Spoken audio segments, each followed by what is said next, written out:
Hello everyone, কেমন আছো সবাই? আমাদের মিষ্টি সংসারের নতুন একটি ব্লগে তোমাদের সকলকে জানাই ওয়েলকাম।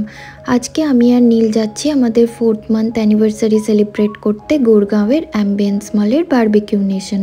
ও তোমাদের তো বলাই হয়নি, আমি আর নীল থাকি দিল্লিতে। সন্ধেবেলায় বেরোলেই মনে হয় আলোয় সেজে উঠেছে দিল্লি শহরটা। কি সুন্দর আলোতে ঝলমল করছে দেখো চারিপাশটা। পৌঁছে গেছি অ্যাম্বিয়েন্স মল। এই যে দেখো নীল আগে আগে হাঁটছে আর আমি পেছন পেছন ভিডিও করতে করতে যাচ্ছি। এই যে নীল ঢুকছে অ্যাম্বিয়েন্স মলের এন্ট্রান্স দিয়ে। ঢুকেই দেখছি কি সুন্দর ফুল দিয়ে সাজানো দেখো জায়গাটা। কিছুদিন আগেই একবার এসেছিলাম মলটাতে, তখন মলটা পুরো ইন্ডিপেন্ডেন্স ডে উপলক্ষে লাইট আর ফ্ল্যাগ দিয়ে সাজিয়ে রেখেছিল। অ্যাম্বিয়েন্স মলটা হচ্ছে গুরগাঁওয়ের সব থেকে বড় মল। আমার কেমন হোম ডেকর আইটেমস দেখলেই মনটা টানে, তাই নীলকে বলছি যে চলো কিছু কিচেন স্টোরেজের আইটেমস দেখে আসি। কি সুন্দর না মলটা। আসলে সেদিন ছিল উইকেন্ড, আমরা গেছিলাম সেদিন স্যাটারডে ছিল, আর স্যাটারডে সানডে তো এমনিই গুরগাঁওয়ে মলসগুলোতে খুব ভিড় হয়, আর অ্যাম্বিয়েন্স মলের তো কথাই নেই। নীল খুব খুশি কারণ ও চললো এখন টার্কিশ আইসক্রিম ট্রাই করতে। এই যে নাইকা, ম্যাক আর সুগার, এই তিনটে দেখলে তো মেয়েরা এমনিই ফিদা হয়ে যায়। এই তিনটে সব দেখলেই পাটা দেখবে কীরকম আটকে যায় আর এগোতেই চলে না। তো চলো, যখন ভাবলাম যে এসেই পড়েছে অ্যাম্বিয়েন্স মল, তো পুজোর শপিংটা স্টার্ট করে দিই আজ থেকে। তো ইউস্তার ব্যাপারে আমরা জেনেছিলাম ইনস্টার রিলস দেখে যে এখানে অ্যাফোর্ডেবল রেটে ছেলেদের খুব ভালো ভালো প্যান্ট, শার্ট, টি শার্ট পাওয়া যায়। তো তাই ভাবলাম যে দেখে আসি। দেখতে গিয়ে সত্যিই ওদের কালেকশন দেখে আমরা অবাক হয়ে গেছিলাম। অনেক কিছুই পছন্দ হচ্ছিল, অনেক কিছুই নীলেরও ভালো লাগছিল, আমারও ভালো লাগছিল। এই যে দুটো শার্ট নিয়ে এখন স্যার কনফিউজড হয়ে গেছেন যে কোন কালারটা ওর উপর মানাবে, তাই আমাকে জিজ্ঞেস করছে। আমি বললাম যে আমার তো ব্লুয়ের থেকে বেশি কফি কালারটাই ভালো লাগছে। এটাও ও পছন্দ করেছিল, তবে আমি বললাম তোমার এ ধরনের তো অলরেডি একটা শার্ট আছে, রেখে দাও, চলো অন্য কিছু ট্রাই করি এবার। ও তো দেখেই যাচ্ছে দেখতেই ব্যস্ত, মানে পারলে আজই সব নিয়ে নাই। এই যে দেখো আবার দুটো টি শার্ট সিলেক্ট করেছে, কোনটা নেবে বুঝতে পারছে না। পছন্দ হয়েছে কিন্তু নিজের একটা, কিন্তু তবুও আমি যেটা বলবো ওটার অপোজিটটাই ওকে নিতে হবে। এই যে এই গ্রিন ক্রশেড শার্টটা দেখছো, এটা আমার ভীষণ ভালো লেগেছিল। তারপরে ট্রায়াল রুমে গিয়ে যখন ট্রাই করলো আমি দেখলাম হ্যাঁ সত্যি ওর উপর খুব ভালো লাগছিল শার্টটা। এই যে এখন দাঁড়িয়ে আছে বিলিং কাউন্টারে লাইন দিয়ে বিল করানোর জন্য। বিয়ের আগে আমাকে বলতো আমি একদম শপিং করি না, ওই বছরে দুবার যাই আর কি মলে শপিং টপিং করতে। আর এখন বাবা বিয়ের পর থেকে এসে দেখছি ও মা, আমি তো ট্রায়াল রুমের বাইরে আধ ঘন্টা ধরে দাঁড়িয়ে আছি, উনি একটার পর একটা শার্ট আর টি শার্ট চেঞ্জ করছেন। এই যে দেখো মলে চলছে থাইল্যান্ড উইক 2004-এর এক্সিবিশন। এটা প্রত্যেক বছরে একবার করে হয় অ্যাম্বিয়েন্স মলে। এক্সিবিশনটা খুব সুন্দর, এখানে বিভিন্ন ধরনের জুয়েলারি পাওয়া যাচ্ছিল। আমি তো গিয়ে দেখতে দেখতে এখানেই হাফ অ্যান আওয়ার কাটিয়ে দিয়েছিলাম। তারপর আমরা ঢুকেছিলাম প্যান্টালুন্সে গিয়ে আমার একটা কুর্তা সেট খুব ভালো লেগেছিল, তাই ওটাই নিয়ে এসেছি প্যান্টালুন্স থেকে। এই যে দেখো এই গ্রিন কালারের কুর্তা সেটটাও খুব পছন্দ হয়েছিল, বাট তারপর দেখলাম যে আমি যে সাইজটা খুঁজছিলাম ওটা অ্যাভেলেবেল ছিল না, তাই এটা আর নিতে পারলাম না। তোমরা একটু কমেন্টে জানিও তো যে গ্রিন স্যুটটা কেমন লাগছে। এবার আমরা চললাম ওপরে। এবার টাইম হয়ে গেছে, আমরা যাব বারবিকিউ নেশন। ওপর থেকে মলের ভিউটা দেখো কি সুন্দর লাগছে, কি ঝলমল করছে না আলোতে চারিপাশটা। আমরা যাচ্ছি বারবিকিউ নেশন খেতে, কিন্তু আমার থেকে কিন্তু নীলের এক্সাইটমেন্টই বেশি, কারণ নীল খেতে খুবই ভালোবাসে। সেটা যে খাবারই হোক না কেন, ভেজ হোক ননভেজ হোক, খাদ্যরসিক বলতে যা বোঝায় সেটা হচ্ছে নীল। বারবিকিউ নেশন যাওয়ার আগে আবার ফুড কোর্টে এসে বলছে চলো একটা দোসা খেয়ে যা। আমি বললাম চুপচাপ চলো, একদম নয়, আমরা খেতে পারবো না গিয়ে, আর এমনি লেটও হয়ে যাচ্ছিল। তারপর এই যে দেখো নীল আগে গিয়ে বুকিং করছে। তো ওরা আমাদেরকে টেবিল ফর 2 দিল আর তারপর আমরা দুজনে মিলেই ভেতরে চলে গেলাম। আমরা নিয়েছিলাম একটা ননভেজ বাফেট, যেহেতু উইকেন্ড ছিল তাই বাফেটের প্রাইসটা একটু বেশি পড়েছিল, এক একজনের 1200 টাকা করে লেগেছিল। তবে খাওয়ার পর আমরা রিয়েলাইজ করেছিলাম যে ওটা কিন্তু ওয়ার্থ ইট ছিল। আমরা দুজনেই এখন বসে ওয়েট করছিলাম স্টার্টার্সের জন্য।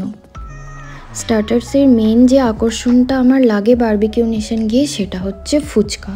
বারবিকিউ নেশনের ফুচকা আর চাট খেতে কিন্তু আমার হেভি লাগে, কিন্তু নীলের তো এসবে একদমই ইন্টারেস্ট নেই। ও তো ওয়েট করছে কখন চিকেন টিক্কা আসবে, কখন বাটার চিকেন আসবে, খালি চিকেন চিকেন আর চিকেন। আমাদের পাশের টেবিলে যখন এনাদেরকে সার্ভ করতে এলেন চিকেন, তখন নীল দেখে বলছে, উফ আমি আর ওয়েট করতে পারছি না, নিজের লোভটা ধরে রাখতে পারছি না। আমি বললাম পেশেন্স রাখো, তোমাকেও দেবে। এই যে চলে এসছে আমাদের টেবিলে চিকেন টিক্কা নিয়ে। ও নীলের মুখের খুশিটা একবার জাস্ট দেখো, হাসি যেন ধরে রাখতে পারছে না।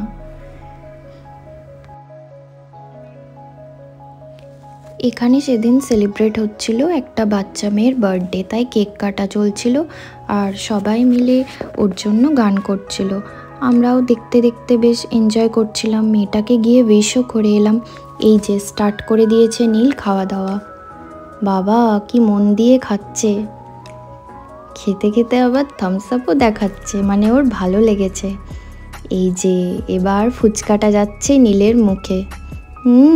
মুগ্ধ একদম খেয়ে ফুচকাটা।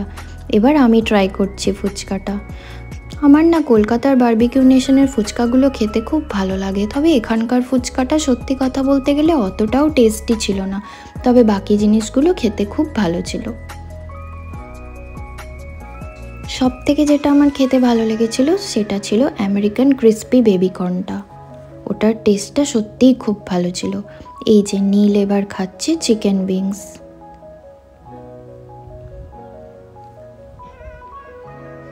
খেতে খেতে আমি এত কথা বলছিলাম যে নীল আমাকে বলছিল খাবারটা তো এনজয় করো, এত কথা বলতে গিয়ে তো তুমি খাবারের টেস্টটাই উপলব্ধি করতে পারছো না। কিন্তু আমাকে কে চুপ করায়, বকবক না করে কি আমি থাকতে পারি? এই যে আমাকে নীল খাইয়ে দিচ্ছিল চিকেন উইংস। চিকেন উইংস খেতে আমার খুব একটা ভালো লাগে না, তাই ও বললো যে অ্যাটলিস্ট একবার টেস্ট তো করে দেখো কেমন খেতে। বাট খাওয়ার পর দেখলাম যে হ্যাঁ ভালোই ছিল খেতে। দেখো কীরকম ধোঁয়া বেরোচ্ছে চিকেন টিক্কাগুলো থেকে। উফ, গরম গরম খেলে না ফ্লেভারটা আলাদাই আসছিল। এই যে শেষ হয়ে গেছিলো চিকেন টিক্কা, আবার অর্ডার করেছে, বলেছে আরও 4 পিস চিকেন টিক্কা নিয়ে আসতে। এখানে লাইভ মিউজিক চলছিল, আমরা শুনছিলাম, খুব ভালো লাগছিল। তারপর চলে গেছিলাম আমরা মেন কোর্সের দিকে। মেন কোর্সে ছিল চিকেন বিরিয়ানি। এই যে নীল এখন বিরিয়ানি নিচ্ছে। তারপর ছিল চিকেন বাটার মশালা আর ছিল মাটন রোগান জোশ। এই যে এটা ছিল মাটন রোগান জোশ। এদিকে ছিল চাউমিন, চিকেন মাঞ্চাও স্যুপও ছিল, তবে আমাদের আর পেটে জায়গা ছিল না। ডিমের কোরমাটা সত্যিই খুব টেস্টি খেতে ছিল। তারপর আমি চলে এসেছি আমার ফেভারিট সেকশন, ডেজার্ট সেকশনে। ডেজার্ট খেতে আমার খুবই ভালো লাগে। এই যে দেখো থালা সাজিয়ে ডেজার্ট নিয়ে বসে পড়েছি। স্ট্রবেরি আইসক্রিম, কুলফি, গোলাপ জামুন, ব্ল্যাক ফরেস্ট, কিছুই আর বাকি রাখেনি আমরা দুজনে। এই যে স্টার্ট করেছি আমি ডেজার্ট ট্রাই করতে। উফ, এইটা ছিল বারবিকিউ নেশনের বেস্ট পার্ট। ব্ল্যাক ফরেস্ট কেকটা খেতে জাস্ট অসাধারণ ছিল, আমার তো খুবই ভালো লেগেছে। ব্ল্যাক ফরেস্ট কেকটা আমি 3টে খেয়েছি। এই যে এখন একটা ট্রাই করছি, আবার পরে গিয়ে 2টো খেয়েছিলাম। চলো, রাত্রি 12টা বাজতে চললো, এবার আমরা বাড়ি ফিরছি। এই যে দেখো ডিএলএফের সামনে দিয়ে ক্রস করছি, কি সুন্দর লাগছে না আলোতে জায়গাটা দেখতে।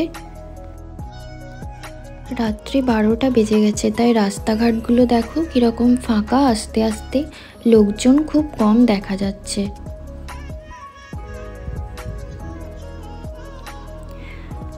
এই যে আমরা ক্রস করছি এবার ডিএলএফ সাইবার সিটি। কোনোদিন তোমাদেরকে আমার সঙ্গে ডিএলএফ সাইবার সিটি ঘোরাতে নিয়ে আসবো, ভেতরটা খুব সুন্দর। এই যে এসপ্ল্যানেড মলটা ক্রস করছি, এটা আমাদের ফ্ল্যাট থেকে খুবই কাছে। ফ্ল্যাটে ঢুকেই নীল বলল যে চলো 2টো মাউন্টেন ডিউ কিনে নিয়ে আসি, খেলে ভালো হজম হয়ে যাবে। তাই আমি এখন মাউন্টেন ডিউ খেতে খেতে বাড়ির দিকে চললাম, কিন্তু নীল আমাকে বলছে চলো বাড়ি চলো। আমার আর বাড়ি ঢুকতে ইচ্ছা করছে না, বেরোলেই মনে হয় বাইরেই ঘুরে বেড়ায়, এত সুন্দর হাওয়া দেয় না নিচে রাত্রিবেলায় যে বাড়ি আর ঢুকতেই ইচ্ছা করে না। কিন্তু অনেক রাত হয়ে গেছে, প্রায় 12:30 বাজে। আজকের ব্লগটা তাহলে এখানেই শেষ করছি। তোমরা সবাই খুব ভালো থেকো আর সুস্থ থেকো।